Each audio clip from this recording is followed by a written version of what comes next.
Hello, hello.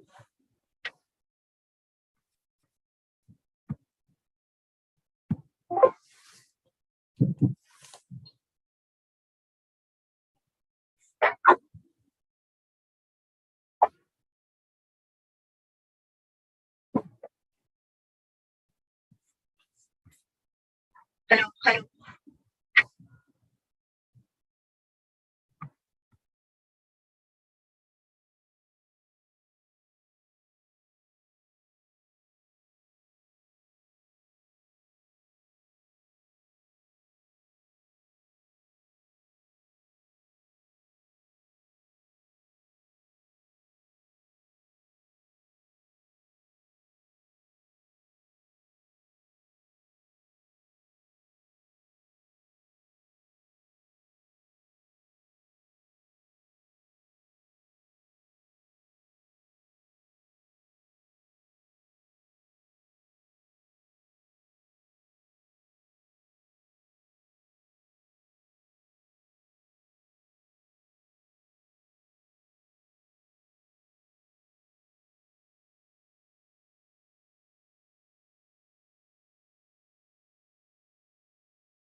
Hello. Hi, how are you? Let's see.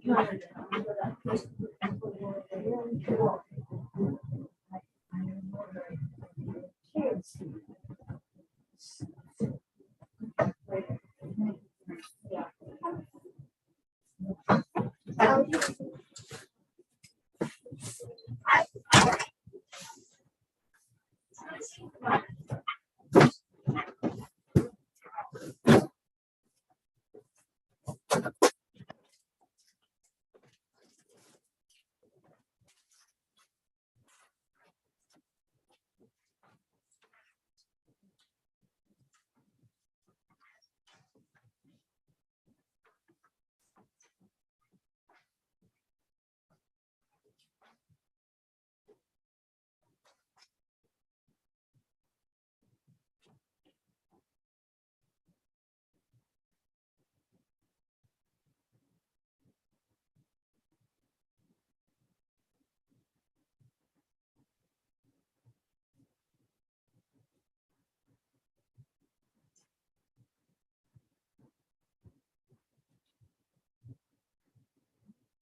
Hello.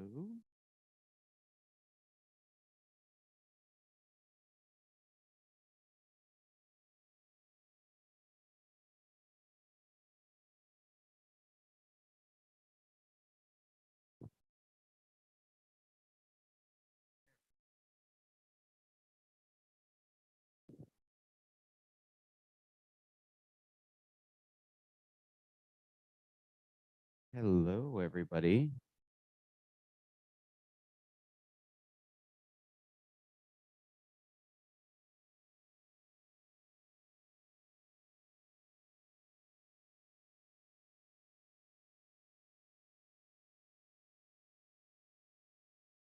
Good afternoon, everybody.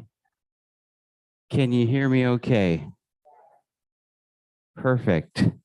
Those of you that are joining from home, can you hear me okay? I'll take that as a yes. Hopefully. How's everybody doing? What a beautiful day outside. Man, it's about time. Is it going to stick around? Do we know? I've stopped paying attention to the future forecast because it's just making me more depressed. But man, what did y'all think of that rain and wind the other day? That was wild. Yeah. Does anyone have any nearby friends or family that are still without power? I was talking to one of our advisory board members yesterday, Dr. Ada Karansky, and we actually ran into each other outside right after the tree fell down out on Blossom Hill, and I went out there and was pretending like I was being helpful. And she happened to be walking by, and so we were chatting, and she said that they don't live too far from here, but they've been without power for a couple of days now, and they're not expected to have power until Friday, which I guess is tomorrow. So, man, it's rough. But hopefully all of your friends and family are safe and warm and finding ways to charge their cell phones and everything else. I remember it was, most of you probably know I live down in Scotts Valley, and I guess it was about, was it 5 years ago when it was really, really bad and there was mudslides and Highway 17 was closed all the time. And I remember I was leaving to come into work one morning, and then, everything went crazy and Highway 17 was closed. So I detoured and I went to one of the, I believe, 6 Starbucks in the small town of Scotts Valley, and decided I'd do a little work from there and see if the road opened up. And it was just full of people charging cell phones and everything else. And I got such a kick out of, there was this one lady, and I started chatting with her, and she was super friendly. And she just came in with a power strip and plugged it into the wall in Starbucks, and she had it all full.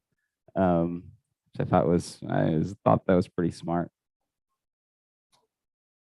All right. Well, we've got a number of things that that I want to make sure we go over, and then talk about anything else that might be on your minds. So just a reminder, and you all got the reminder because you're here, of the change of schedule for the community chat. So once a month, third Thursday of the month, 1:15 here in the GRA. Quiz time. This is a super exciting one. It's not that exciting. Does anyone have a guess of what the monthly utilities expense for the terraces of Los Gatos was on average for the year of 2022? The average monthly for the year of 2022.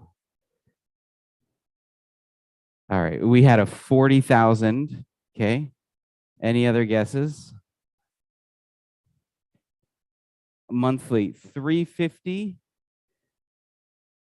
350,000, $350.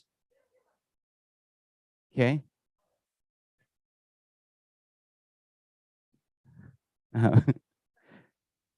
We'll get there. Any other guesses? Average monthly utility expense for the entire community of the Terraces of Los Gatos in last year. So last year's average monthly utilities expense was $89,000 a month, which is pretty. I mean, if we think, okay, $89,000 a month, and we've got roughly 300 residents, and we do the math, it's a lot. But it's, okay. Question number. Oh, okay, there. Okay, next question. So $89,000 a month in the year 2022. What do you think the average monthly utilities expense for the Terraces of Los Gatos for the first 2 months of 2023 is? What did we say here? 140,000? That's a steep jump.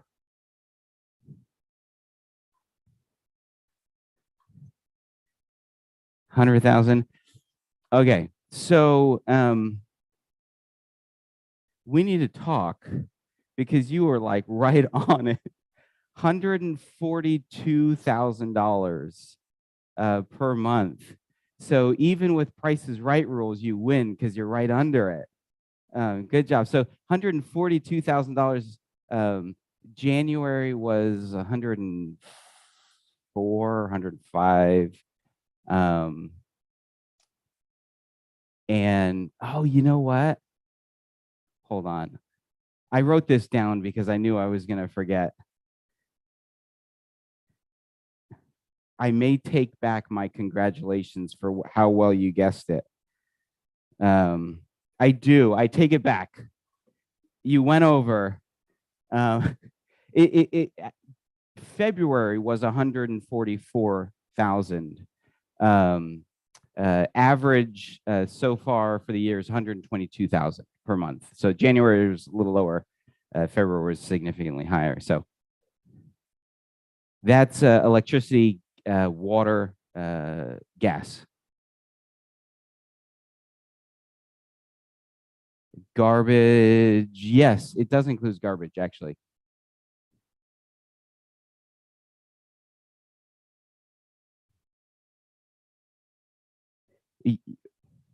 Yes, you are correct. However, I knew that would come up. January of 2022, so a year ago, January, 55,000. And February was somewhere was lower than the average, actually. So, but yes, we do. We do anticipate that it'll go down. Yes, question. Yes, that is why we have the lights turned off. No, I have the lights turned off so that we can see the screen. Added benefit though, less lights on. How much of that is electricity? That's such a good question, Linda Sampson. And I did not come prepared to answer that question. I don't know. I'll be back. No, I don't know what the breakdown is to the different utilities. But I wanted to share that just because it was sort of interesting and alarming. And as an encouragement to do all that we can within our power, within our homes, when we're meeting in meeting rooms, conference rooms, if you're in there and you leave, not that this is the end all be all and going to fix all of the problems, but check the temperature when you leave. Make sure you haven't cranked it up. Sometimes I know we go into like the Redwood room for a meeting and we go in there and it's freezing cold. So then we crank up the heater. And then by the time the meeting's over, it's finally at a normal temperature. And 3 hours later, it's like a sauna in there. So anyways, a word of encouragement to if we can all make a conscientious effort to reduce our utility usage. There was a question about that came somewhere, I don't remember where. Well, why haven't we installed solar yet? And it is on the roadmap to be done this year. We still don't have an exact timeline of when we're going to get started. We are loosely, we have penciled in a presentation in April that will outline the entire plan and outline the timeline of the plan. But there are a few more things that need to be ironed out before we have that solidified. So it is coming, which will be fantastic and make a big impact. Anyways, thank you for humoring me with that quiz. I wanted to introduce a few new team members and speak a little bit about them and about their roles. First one, this is a wonderful young man named Damon Johnson. Anyone by chance have an opportunity to meet him? All right, a couple people did. Great. He was here for a few days last week doing part of his onboarding process. And he's going to be here, if I'm not mistaken, this afternoon. So you may see him up at the concierge desk working with Jackie. And then for some of you very early morning risers, you may see him early in the morning. Damon we have hired him as a security guard for the terraces of Los Gatos. And he is going to be working, if I'm not mistaken, Monday through Friday, 12 midnight until 8 a.m. And you may be wondering, well, don't we have security already through an outside service? And yes, we do. We will continue to have security service from the outside agency indefinitely. There may be some more changes coming. What we are doing is, I really like the idea, and it's been recommended by many residents and by many team members, that we look at our security services and we evaluate, are we doing it the right way? Are we doing it the best way? And so we've talked a lot about, do we bring it all in-house and get rid of the agency, or do we keep the agency? And the answer is, for now, we're going to do a little bit of both. So we're going to be scaling back the services from the outside agency and bringing Damon in as a TLG team member, and we're going to see how it goes. And we may eventually bring in an additional security guard and scale back the services from the outside agency a little bit more. And we may get to a point where we phase them out completely, or just reduce the service, the hours that we receive from them. There's pros and cons for both options. Some of the pros of having an outside agency is we don't need to worry about the scheduling and the staffing. When somebody's sick, when somebody calls out, it's not our problem, and they have people that they can send in their place. And that's great. But on the flip side, we have less control over what we're able to, the training we are able to provide for them, and the expectations that we are able to set for them. There's a pretty bold line of what they're contracted to do and what they cannot do because it's outside of the scope of our partnership with them. So having our own team members in that, team member one for now in that role, will over time allow us to have him pick up more responsibilities. If there are maintenance related emergencies that take place in the middle of the night, having our own team member on site trained on how to handle those different situations would be a huge benefit. So we'll see how it goes, and there may be more changes in the future, but I just wanted to let you know, if you see Damon, when you see Damon, he is a TLG team member, and he's a super nice guy. So He's going to be a great fit for our community. Any questions about that, Elle? Linda?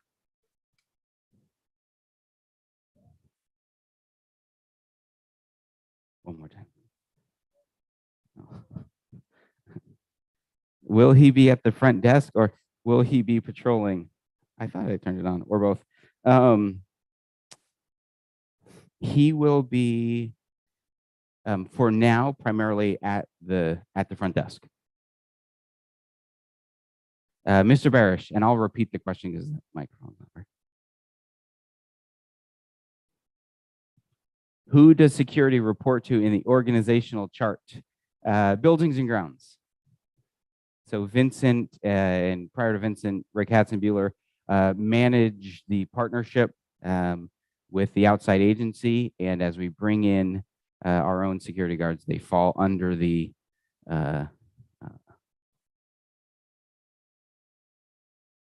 umbrella, the span of control of the buildings and grounds department.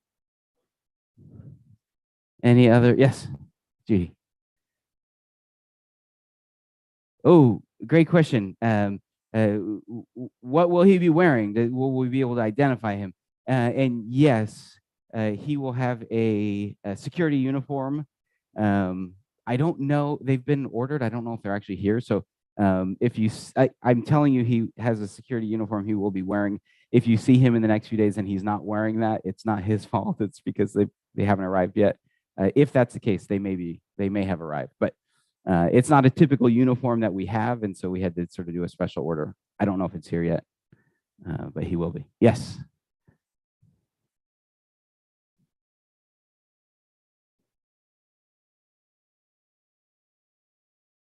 Good question. So the question is, if I could provide some explanation about what kind of additional duties he will have outside of the duties that the agency security guards have. For the time being, really nothing. For all intents and purposes, for now, as we go through the onboarding process with him, his responsibilities will be exactly the same as the current security guard who would be working that shift. Same responsibilities. So what they do, we have overnight security that is here from 4 p.m. to 8 a.m. in the morning, and there's some overlap in the middle of the night. And they do a combination of things. They are at the concierge desk, so there's always somebody there at the front entrance, monitoring cameras throughout the community, monitoring different, the fire alarm panels and everything else up at the concierge desk, responding to calls that may come in. And then there are, depending on the time of night, there's an additional security guard who's making rounds throughout the community, and they have a sort of mapped out checkpoints throughout the community. When they're making rounds, there's one out making rounds and one inside the main building. Ms. Weber.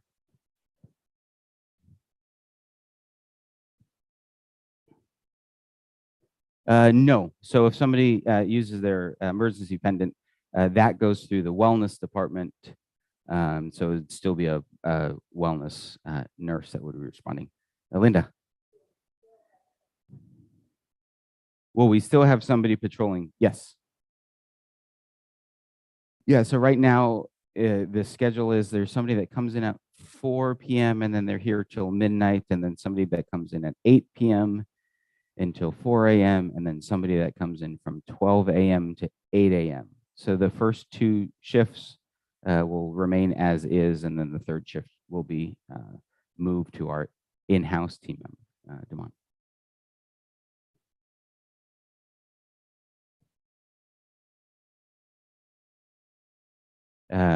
Yes, there is someone that he will not be. He will be primarily stationed at the desk, but the other person out patrolling. There are also some cost savings in there, eliminating the third party. We pay more for an outside agency than we would for our own internal team member. Not a whole lot. There's not a huge difference. But when utilities are going up like they are going, every dollar counts, right? Okay, any other questions? All right, one other team member that I want to introduce, Veronica. Has anyone had a chance to meet Veronica? Okay, we've had a few. So I have another question. This is totally self-indulgent, but there's a purpose for it. How does my hair look today? I had my hair cut by Veronica yesterday.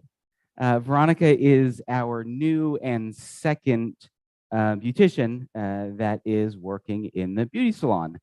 And she's fantastic, as is Anna, or Aunt Annie, who's also working in the beauty salon. So,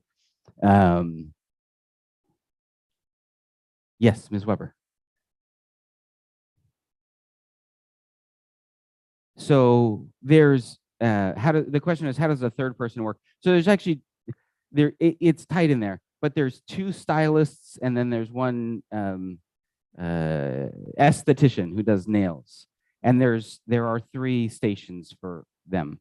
There's 2 stations for hair, and then 1 station for nails. But it does get a little tight in there. We are looking at making some upgrades to the salon, upgrading some of the equipment, upgrading the look and feel, and also potentially utilizing this space a little more efficiently. We don't have any sort of definitive plans in place at this point, but she's great. Any questions? So similarly to security, we have changed in that previously our salon was contracted out to a contractor, Margarita, who was here for so many years. And now we've transitioned to having our stylists as team members of the terraces, with the exception of the esthetician who does nails. She's still a contractor. But we made that transition for a few reasons, similar to the security transition, but really it's a shift throughout the entire organization that most communities have made or are making, to have the team members that are working on site be our own team members. It gives us a little bit more control, a little bit more flexibility.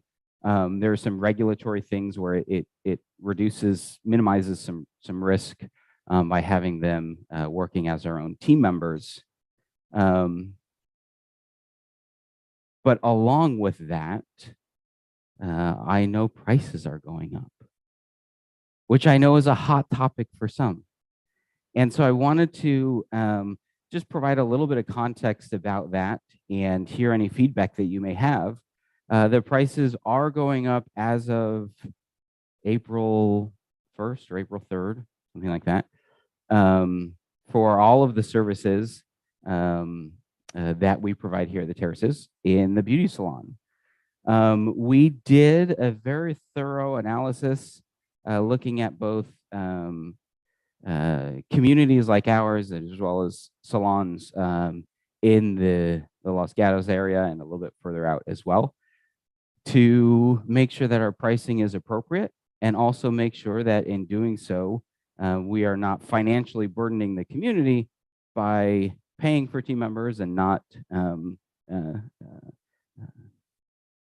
recovering the costs of having them on site. But that does result in an increase in prices. They are wonderful. They're very qualified. They're very skilled. But any questions? Anyone have any experience so far that you'd like to share, or any feedback at all about the salon?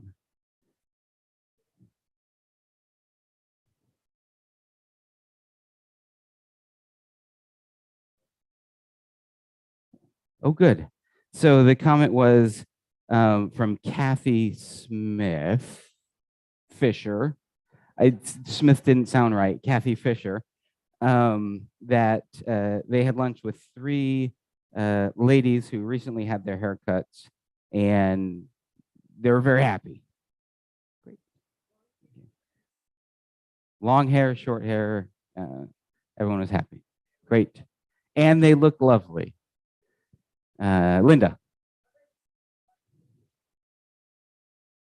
The question is, are they going to be providing additional service in the health center? And the answer is a definitive probably. One of the reasons that we've made this shift is one, so that we can have a little bit more control and able to set the appropriate expectations, but also we have two people now instead of one person. And in doing so, we've done that because we've realized that there are needs throughout the community that we were unable to meet, specifically in the health center is one of those areas. So we will likely see some changes over time where we're able to provide better support for residents in the health center. Pat.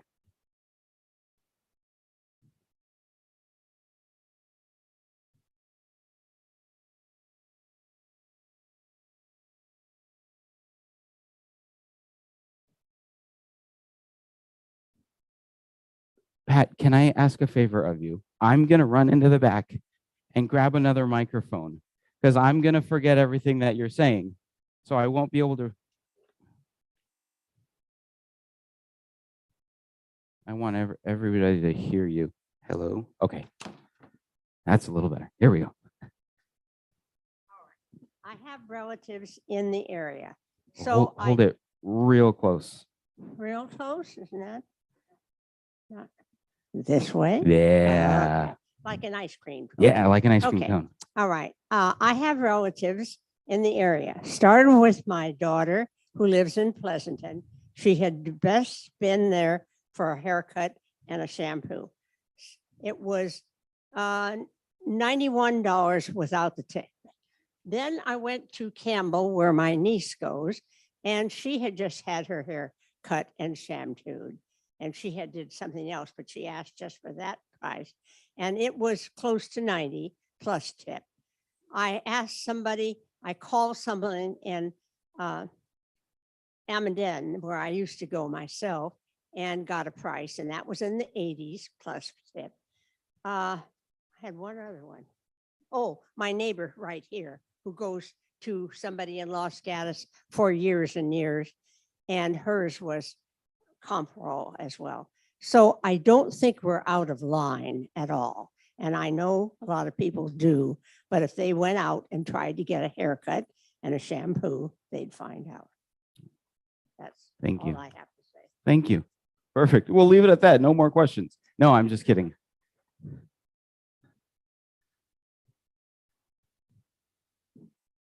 In questions to the health center, I talked to Anna and Veronica, which are the two girls, and they are going to be doing the health center on Mondays. And Veronica will do it one week, and the next week Anna will do it. And that's what they're going to do. And the raise in price of $41 is not bad. However, when I looked at it, that's 150% increase. And I thought it would have been better if we did $30 maybe for 6 months and then raised it to 41. It would have gone over, I think, a little better. $41 is not bad for getting your hair done. And I get my hair done every week. And as you can see, they do a very, very nice job. And they are good. Perfect. Thank you. Thank you for that. And thank you for the information about the health center. And we had actually talked a little bit about that. Do we do kind of a phased approach? And then we thought, okay, if we do a price increase now, and then 6 months down the road, we do another price increase, it's like pulling off two Band-Aids that aren't maybe as painful. But then we thought, oh, let's just do it all at once. So perhaps, that was a consideration, and maybe that would have been a better route. But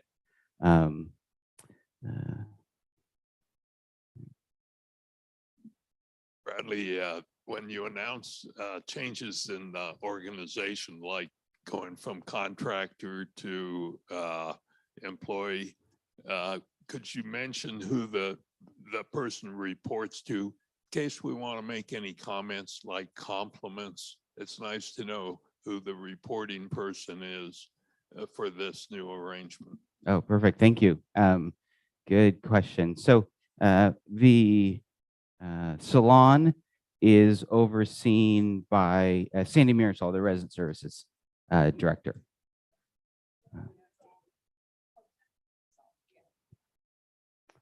Any other questions or comments before we move on? And sort of along those lines, feedback, we want feedback. Things that are going well, things that are not going well. And we understand that the new pricing and sort of the structure is new. And so Sandy and I have a lot of conversation. We have had a lot of conversation. We'll continue to have a lot of conversation. We just want to make sure we're serving the community as best we can. And we are certainly open and willing to make adjustments as we go.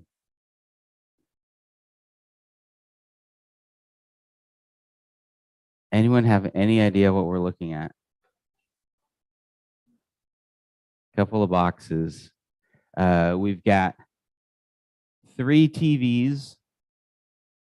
This is an 85-inch TV. Has anyone ever seen an 85-inch TV? Okay, a couple. It's the this is the biggest TV I've ever seen. And then a couple of ones that are much smaller, 75-inch TVs. These are my Christmas bonus, so thank you all.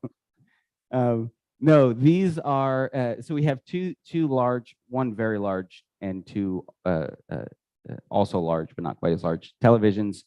And in this box here is a bunch of AV equipment. This is all, not all, most of the supplies that are going to be utilized for the upgrade up in the conference room on the 2nd floor, which is a project that we've been working on for quite some time. We've had some very engaged residents that have been helping us navigate through the process to make sure we do it the right way. And we appreciate all of their guidance and their input. We are scheduled to have the installation of the equipment done next Friday, not tomorrow, but a week from tomorrow. And so that room will be unavailable for the whole day, I believe. And what we're doing is we're putting in the televisions is one thing, and it's going to be hooked up so that when we have meetings like the resident council meeting and other meetings that take place in that conference room, we'll be able to utilize the larger television screens in a more streamlined, easier to use way. Also, there will be a new microphone and amplification system installed so that we have microphones, handheld microphones similar to this that can be utilized, but then also there will be an overhead ceiling mounted microphone system where you'll be able to speak, people in that conference room will be able to speak, and it'll be heard through, if it's a virtual meeting, through Zoom, but also re-amplified within the space. And so really, really excited about that. Once we get all of the equipment installed and in place, we're also currently working on the plans to do a refresh of the space, new carpeting, new floors, or new paint, new furniture. But we wanted to get all of the AV installed done first, and then the next phase will be making the room look better in addition to being much more functional. Will residents have a chance to participate in the selection of the seating up there? Yes. Yes, no seating has been selected yet. What we hope to do is find a few options and then work to get feedback to make sure we make the right choice, because the last thing we want to do is make a decision, then we move forward with it, and then it all gets here and everyone says, why did you order those chairs and those tables? Let's get rid of them. So yes, we will definitely, yes, it has happened before. So we definitely want to get resident feedback before we make final decisions. Any other questions on that topic? Okay, we will move on to Easter. So wanted to make sure everybody was aware of the plans for dining services plans for Easter. On Easter Sunday, 11 a.m. to 1:30 p.m. It'll actually go a little later than 1:30 p.m. 1:30 p.m. is the last reservation time available. And so all reservations need to be made through either the concierge desk or through the table reservations cube on TLG Connect. So for a lot of activities and events, most activities and events just have people sign up through the activities cube. But for this, because it's a dining event and because we need to manage the table reservations, it needs to go through the table reservations cube. Or just go up to the concierge desk or call them and they can help take care of it for you. Any questions? Linda. Once upon a time before COVID. I don't we remember used that to- long I know. ago. That's why I'm reminding you. Thank you. We used to have the little kids come in and do an Easter egg roll in the Esplanade. Why do we not do that again? Did we just forget or did we make a decision? We don't want to do that anymore. And nobody asked us. I have no idea. It's a good question. Let's do it. I think it's a great idea. I will discuss with the team and see if there was a conscientious decision not to do that, or maybe there are plans to do that I'm not aware of. Or if not, we can put it together. Yeah, it has been so long, and so it may be just out of sight, out of mind for so long.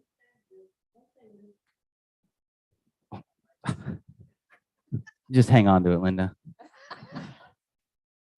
I'm making notes. I'm not ignoring you. One thing this community needs and isn't getting is a vibrant activities program like we used to have.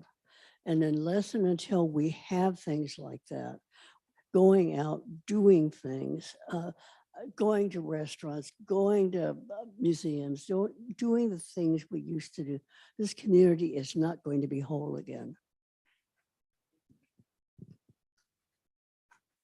I agree, and it sounds like others do as well. Thank you. So time to do something. Yeah, it is. Yes. I just have a comment about the Easter. What did you call it? A parade? Is that what? Egg roll. You know, there's something about having little children here. It feeds, I know it feeds me. I used to be a preschool teacher and I just can't get enough of it. But I know it feeds a lot of other people here that may need it even more than some of us. And having children around is great medicine. That's all. Thank you. Thank you for that comment. Any other Easter or Easter dining related questions, Ms. Kubarian?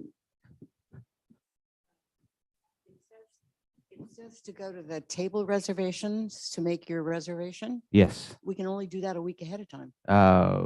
Typically, yes. But the system has been configured so that you can go in now first. and make reservations for that day. A good question. If anyone, I'll repeat it just so everyone understands. Typically, table reservations can only be made 1 week in advance through the table reservations cube. But for that particular day, the system has been set up so that you can go in now to make reservations further than 1 week in advance. Anything else before we move on? All right, let's see what's next. Who inspired you? So some of you may have seen this on TLG Connect. We have a system in place where residents can go in and submit recognitions for our team members. Say you had a wonderful experience with a nurse. You could go into the system and say, Nurse Schmicky Schmacky came to my apartment when I had an emergency, and they were wonderful, and so on and so forth. So you can go into the system and enter that in. And I wanted to, based on a few questions that I've received, just share with all of you how that process works, because there have been some questions like, okay, I put something in there and then I don't know what happens with it. Does it actually make its way to the team member? So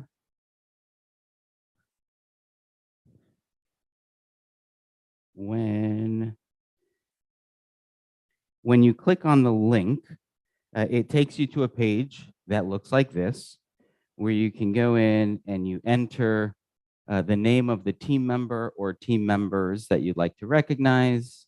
You can select the department in which they work, and then you can provide a brief description or describe the reason for the recognition. And then if you would like, these are our company values, and you can select, if you'd like, the values that you feel the team members demonstrated.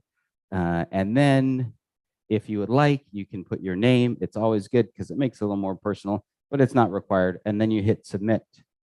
Then what happens from there is that gets put into a system called Inspire Me.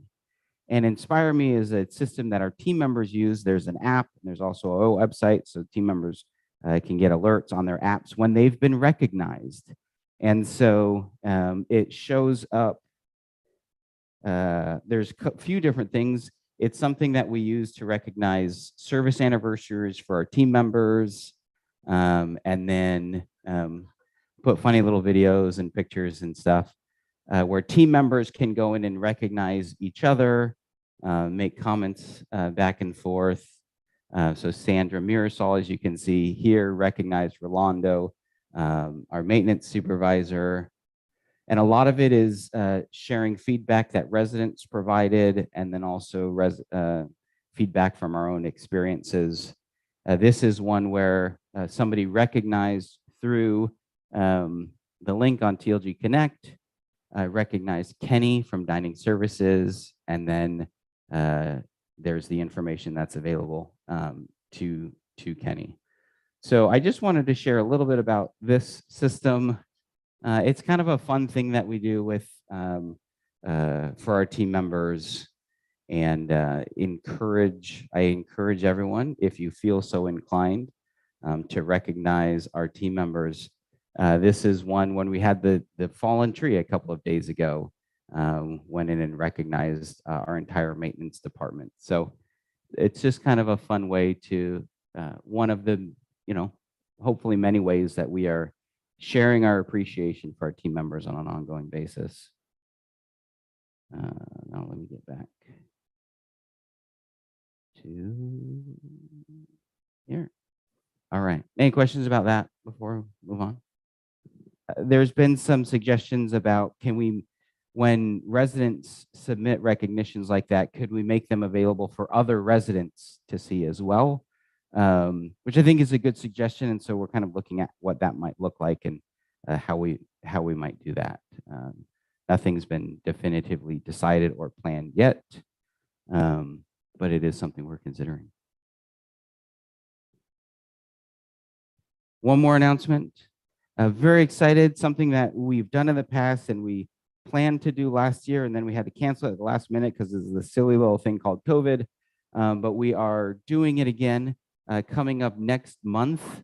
Larry Carter, who is a resident of the greater Los Gatos area, has an incredible vintage car collection, and he is gracious enough to open the doors to his multiple, I think they call them barns, but they're not really barns. They're showrooms of these just very, very impressive cars. So we will be selling tickets soon for this event that will take place on April 18th. And I wanted to make sure that everybody was aware that the foundation committee has decided that all of the contributions from the ticket sales this year will go to the Robert Foster Family Education Fund, which I know we've talked about in months past, which provides education scholarships for our team members. So mark your calendars now if you're interested, and within the next week or so, we should have more information out about how and when to purchase tickets for that event. Questions?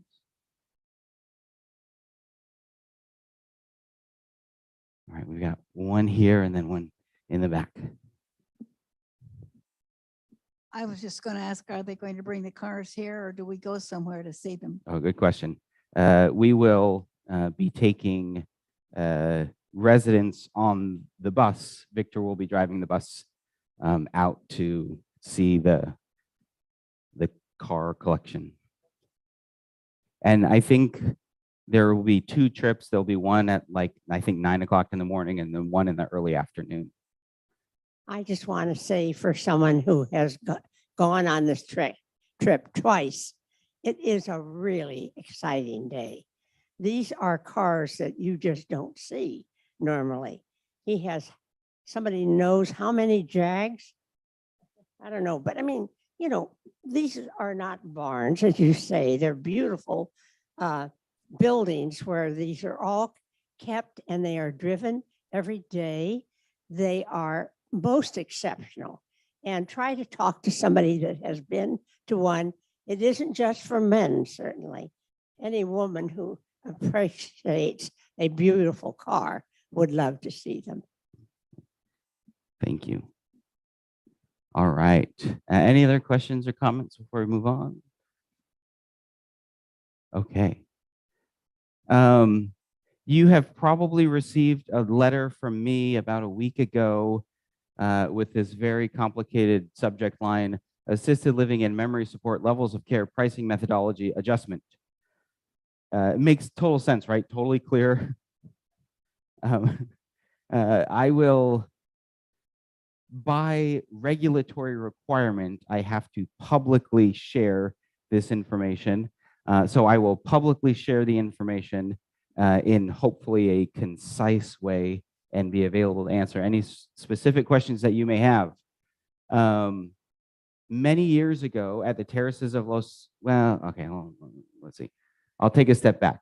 The Terraces is aligning the pricing and methodology for assisted living and memory support and services. Why? To optimize. Okay, so this is the stuff that the compliance team told me I had to share. But I'll cut to the chase. Many years ago, well, in assisted living and memory support, there is a base monthly fee that every resident pays and it's the same base rate for each, or for the same apartment styles. We have 2 different types of apartments. Everyone in the studio is paying the same base rate. Everybody in a 1-bedroom suite is paying the same different base rate. There is an annual assessment or a health appraisal that's done for all of our residents in assisted living and memory support. And based on that health appraisal, there is a score that is calculated, and that score places each resident in a different level of care from 1 through 4, and then their monthly fee for care and services is based upon their level. So every resident is paying, not every resident is paying a different rate. Everyone that's been assessed as a level 1 is paying one rate. Everyone that's assessed as level 2 is paying a different rate, and so on and so forth. There is one stipulation to make: if you're a contracted TLG resident who lived in an independent living and transitioned into assisted living, you are paying a lower rate, base rate, than somebody who may have moved in on a month-to-month contract, which we occasionally do based upon availability in assisted living. So many years ago, we actually had level 1, 2, 3, 4, and 5. There was a decision made at some point prior to my time here, I think, or maybe it was right around the time I started, where we were eliminating level 5.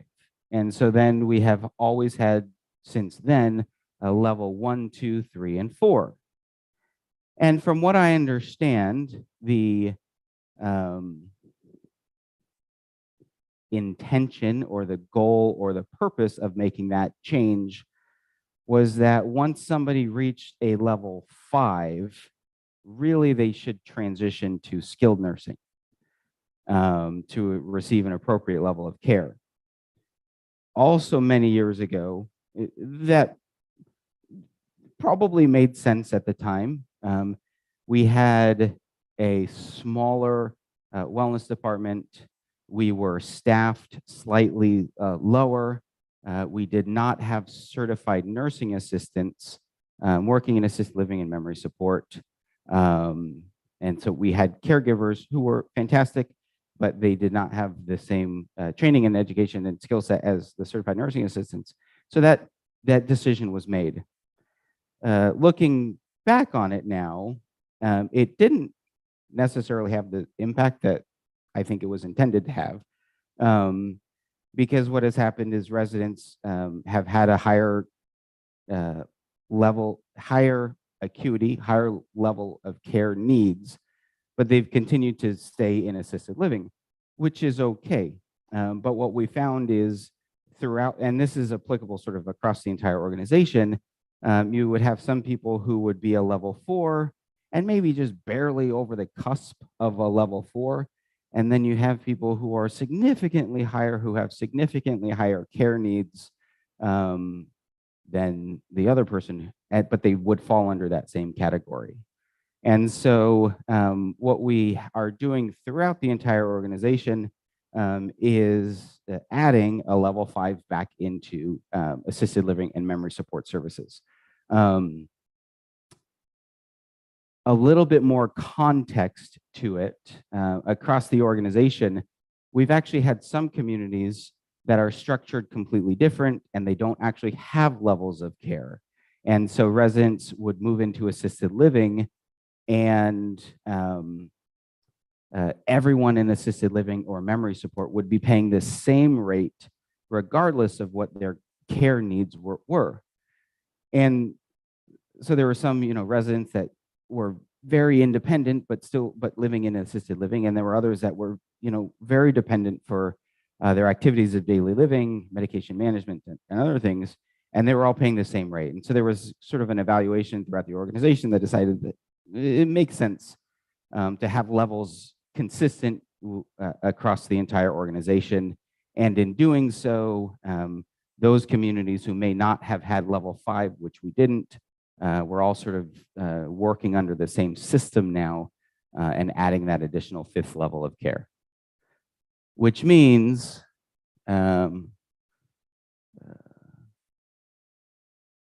there's the numbers. This is super complicated, but they tell me I have to share this with you. So in a public forum. So assisted living, this is the base rate for the studio or the 1-bedroom suite. And then the levels of care, this is the care fee, I guess, that's added on top of the base rate.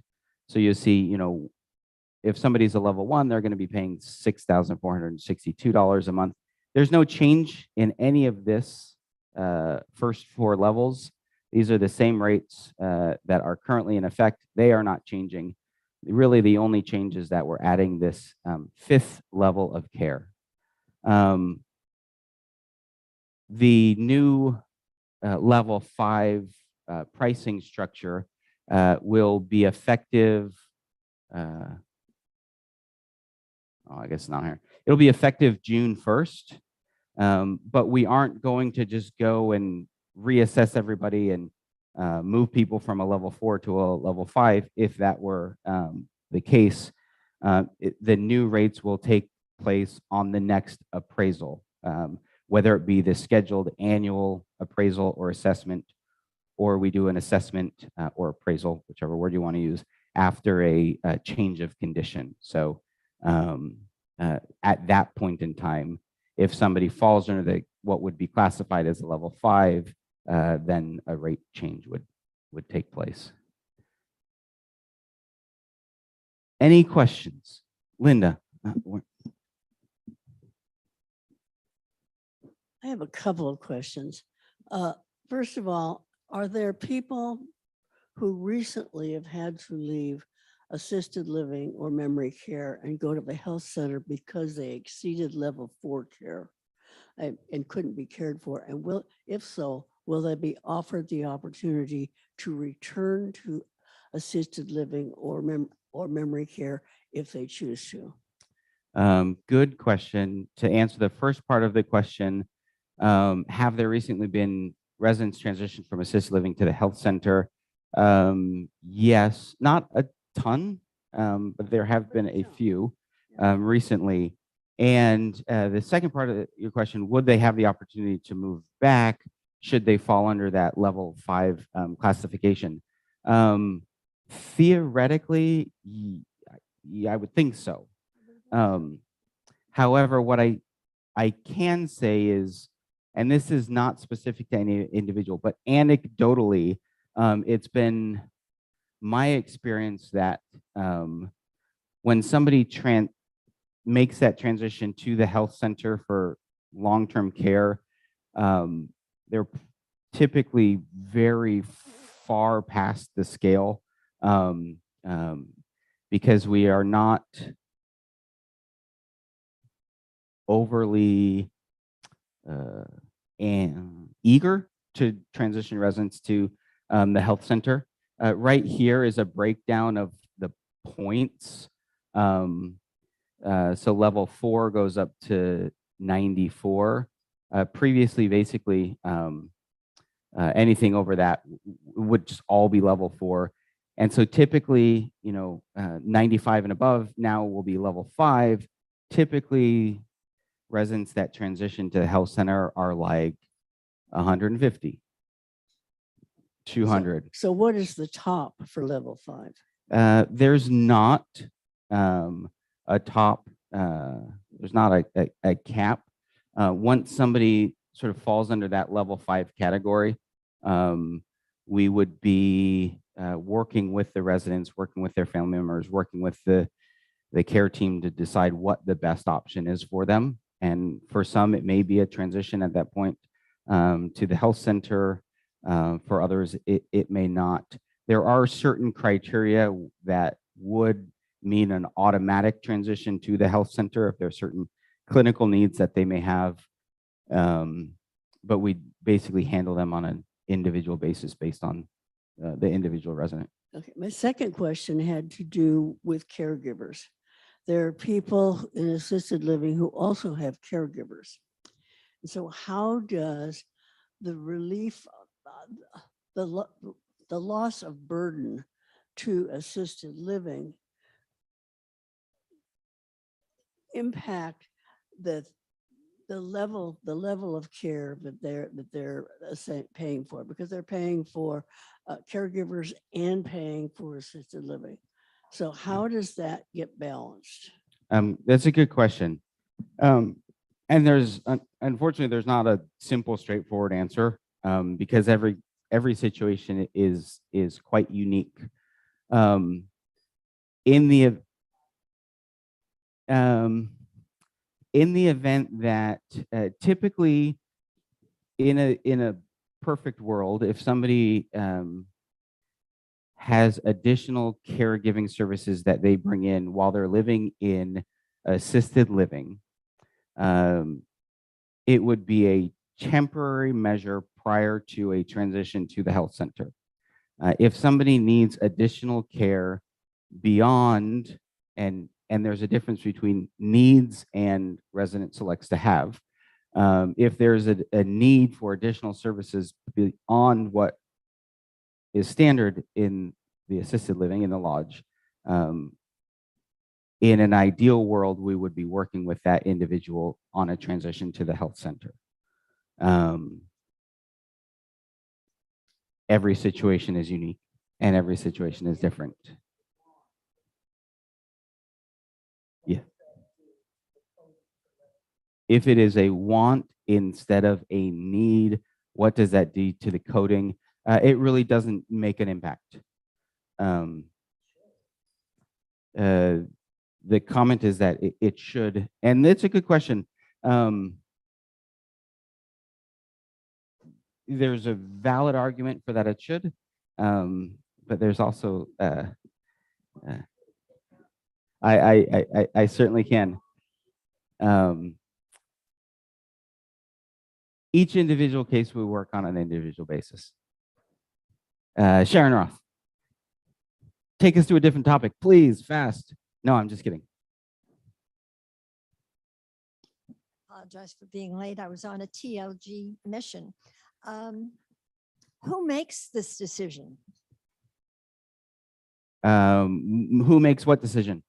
Of level of care? The decision is based on the assessment that is conducted by the wellness team. So there's a standardized appraisal that's used for all residents in assisted living on an annual basis or upon a change of condition. And then that generates this score, and then that's what determines the level. Mr. Barish. Considerations for the 1-bedroom unit. It has a capability of housing 2 people. And they may be at different levels of care, but the rates you showed, I take it, are for individuals. In a 2-bedroom unit, you multiply any of those fees by 2. And yet there's the issue of someone in a 2-person occupancy and a 1-bedroom unit who's still, by the assessment given, eligible for independent living. So could you talk about how that impacts the fees? Yes, I certainly can. So for each individual unit, there is one base rate that is paid. So in the event that there are 2 people living in a 1-bedroom suite, collectively, they would be paying $7,483 as the base rate. And then based upon the individual level for the 2 residents, they would be paying one of each of these, or they would each be paying one of these level fees. So say there's one person who is very independent and their assessment puts them at a level 1, and then one who has additional care needs, and we'll say they're at a level 3. Cumulatively, they'd be paying $7,500 plus $1,300 plus $3,800. So one base rate plus the 2 level of care fees. Does that make sense? Did that answer was that the question you were asking?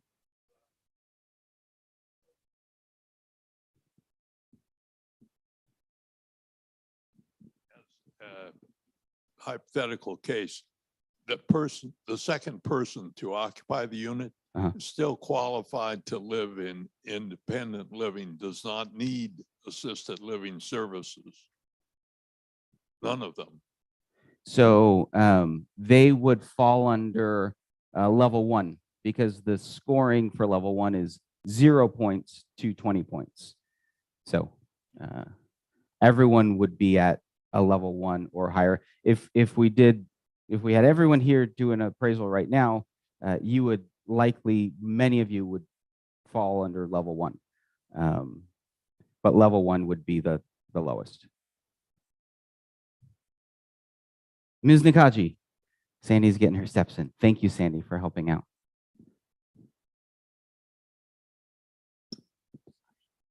And who or your care team does the evaluation of of where they are? So a nurse from the wellness department conducts the assessments. And then based on that assessment is what determines which level they fall under. Okay. The LVNs that are hired here, Yes, some of them do not have the judgment that an RN has. sure. So who would be the RN to cover this? So good question. All of our LVNs that conduct the appraisals are trained on appropriately administering the appraisals. However, if there are ever a discrepancy about that appraisal, which does come up occasionally, we would work with a team of nurses to review that appraisal. And if the residents so desire, we could work on having a different nurse, potentially an RN, conduct that appraisal. It wouldn't be one specific person per se, but we could have a different nurse available to reappraise those residents. Yes, Jean.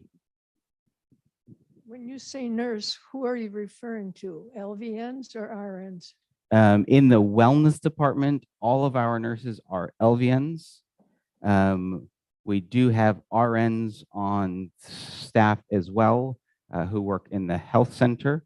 And so if need be, if there were some discrepancies or we needed to drill down more for a specific appraisal, we could have an RN conduct that appraisal. How many RNs do you have? Do you know off the top of your head? Ooh, I don't know off the top of my head. I will venture a guess to say we have somewhere between 12 and 16 RNs on staff. Okay, thank you. You're welcome. Linda Sampson.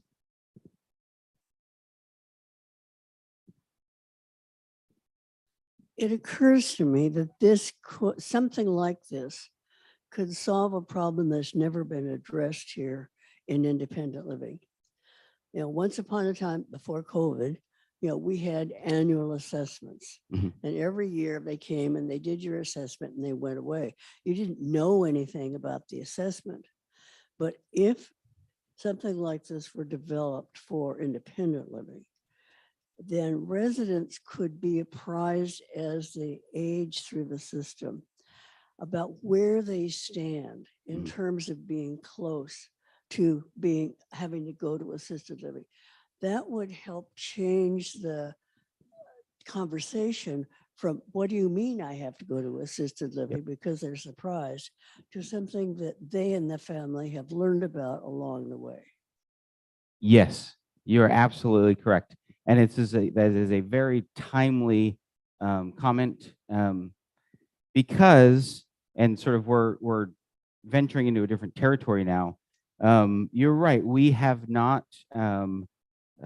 consistently provided annual appraisals for all of our residents in residential living.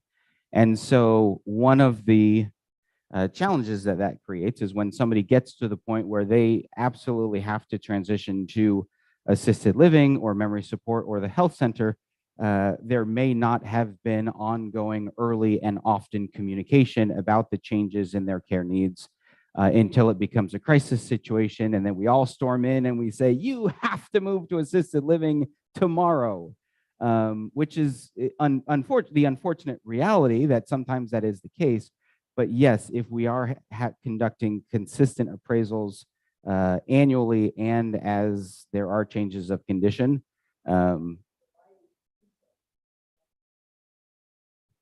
yes.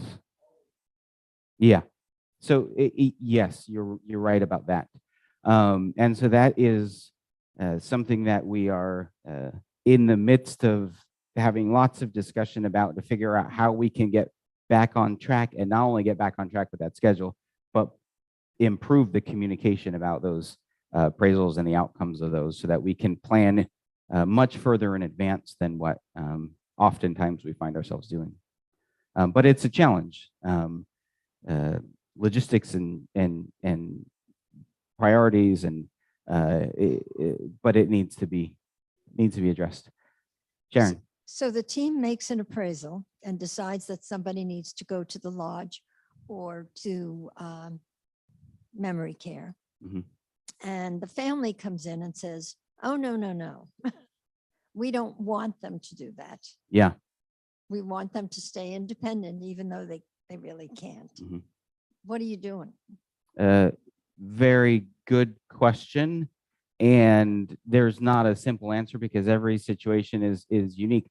Sometimes it means we do another appraisal and get a second opinion, if you will. Oftentimes we'll be in communication with that resident's physician. Sometimes we'll work out alternate plans, but those are always challenging situations. And I think to Linda's point earlier, if we can have those conversations earlier and more often as that resident's care needs evolve, then it makes those conversations easier because it doesn't come as a shock. It doesn't come as a surprise. And everybody theoretically is aware of that progression over time. Ruby. Hi, you said that there are 19 areas that are covered in the assessment. Is there a list of those at 19 areas somewhere and how many points for each assessment area? Yes. And I'm not going to disagree with you, but I don't remember saying 19, but maybe it probably She is. does. Okay. She does. Oh, okay. Thank you. I just wanted to make sure I didn't say something that was incorrect. Yes, I mean, if anybody wants like a blank copy of what that appraisal is and where all the points are, those are certainly available. And let me know or let Charmaine know, our wellness director know, and we can make that available. Thank you. You're welcome. Ms. Taylor. This is good, lively discussion. I love it. Talking about assistant living, that whole range many times needs a caregiver, although they are assistant living. How prevalent is it and how does that work price-wise? So I think we sort of touched on that a little bit earlier, and the honest answer is every situation is handled on an individual basis. Traditionally, there isn't a change in the pricing structure based upon having an additional caregiver in place. Sometimes residents choose to have a caregiver that comes in that they have maybe had a relationship with in years past, and when they move to assisted living, they want to continue to have that caregiver come in, and that's perfectly fine and acceptable. It wouldn't impact the level of care or the pricing structure, though.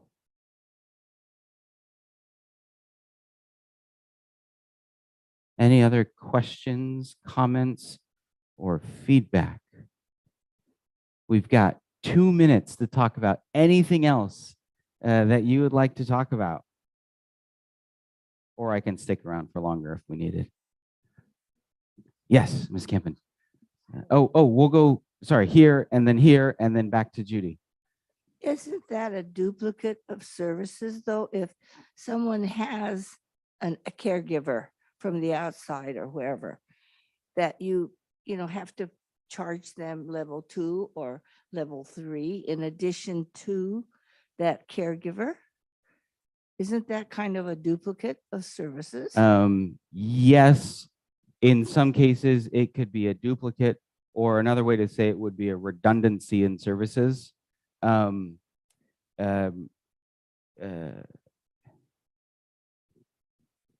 if a family decides they want somebody coming in from the inside, and maybe the only time that they would need just the assisted living staff would be at night, then do they still get charged at level 1 or level 2? Yes, they would. Wow. And really what we this is probably a much more robust conversation than time permits. Bringing in an outside caregiver to provide additional support. It sounds like, oh, okay, great. It's just another person that provides additional support. It's actually traditionally much more complicated based on the individual needs. And then there are challenges and other factors to consider when there's a caregiver who's not a TLG team member that comes in and provides services. We can't necessarily have the same expectations of them to perform the services that the TLG residents or the TLG team members would be providing. But admittedly, it's very sticky and very complex. Let's go here to Pat and then back to Judy, and then we'll wrap up. Well, this is definitely what we have not been talking about. I was just wanting to pay a compliment to the staff in the dining room and how they conducted themselves and handled the situation when they were extremely low on servers and chefs and whatnot. I just wanted you to know they really made a big impression on Stephen and I. They did the best job they could with what they were dealt with. And I just wanted to say that to you. Thank you. Thank you very much. I appreciate that. And back to Judy.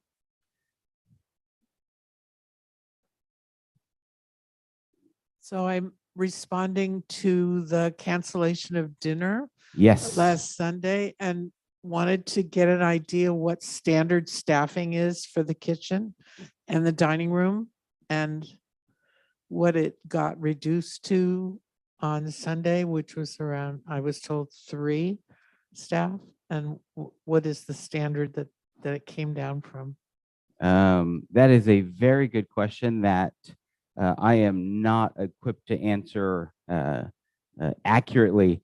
On Sunday, last Sunday, from what I understand at this point, although I haven't gotten all of the details yet, is that our Sherry, our dining room manager, either wasn't able to come in or had to leave early, and there were a couple of other servers in the dining room that were unable to come to work for one reason or another, which from what I understand, the kitchen staff, and I could be wrong, was fully staffed or adequately staffed, but it was service. Oh, in the kitchen as well.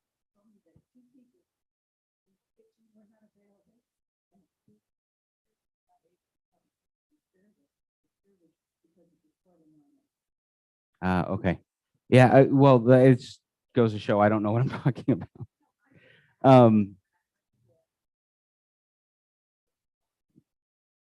Yeah, I know, I mean, to put it bluntly, I know Sunday was it's sort of a unfortunate perfect storm, for lack of a better term. It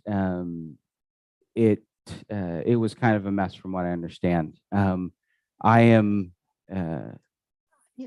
Bradley, I Okay. was told in the past that they needed 7 servers in the dining room if the dining room is fairly full, and that they're usually trying to operate with at least 6.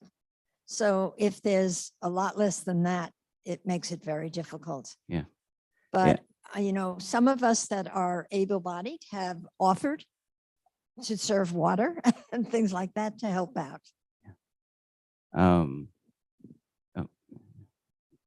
But the kitchen staff as well was greatly reduced. So Okay.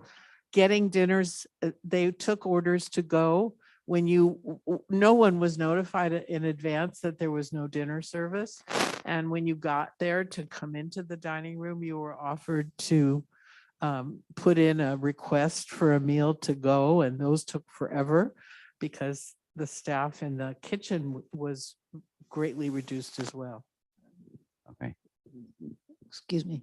So I got a blast at 2:30 or so on my phone through TLG, but I have spoken to a number of people who did not get any notification. So I don't know if it's the system was not working because of the rain or what it was, but many of the people did not get notified that it was closed. Yeah. Yeah, so there's a couple of different factors, and I don't know, I apologize. I don't know the staffing levels within the dining room and the kitchen, or what the standard sort of staffing levels are, offhand. But as far as communication goes, it makes sense that some people received notification and some people didn't, and it based on, who's utilizing TLG Connect and who has the app uploaded onto their phone. No, there was Oh. no notice. There was no uniform notice put out on TLG, nothing. Okay. I will drill down and figure out what the issue was, because And who makes that decision to shut down the dining room? yeah, that's a good question. Operationally, it ultimately would be the director of dining services that would make that decision, when to close down the dining room. And hopefully this is not a recurring situation. But I will look into the notification, because it sounds like some people received it, and it sounds like quite a few didn't receive anything. So anyways, I'll look into that and figure out why it may have reached some, but not everybody. We are over time. Thank you for being here. Appreciate it. It was a good discussion. If there's any questions you had or any topics that you wish to discuss that we didn't get to, please feel free to reach out to me, and we can discuss individually. Thanks, everybody. Have a great afternoon. Enjoy the weather while it lasts.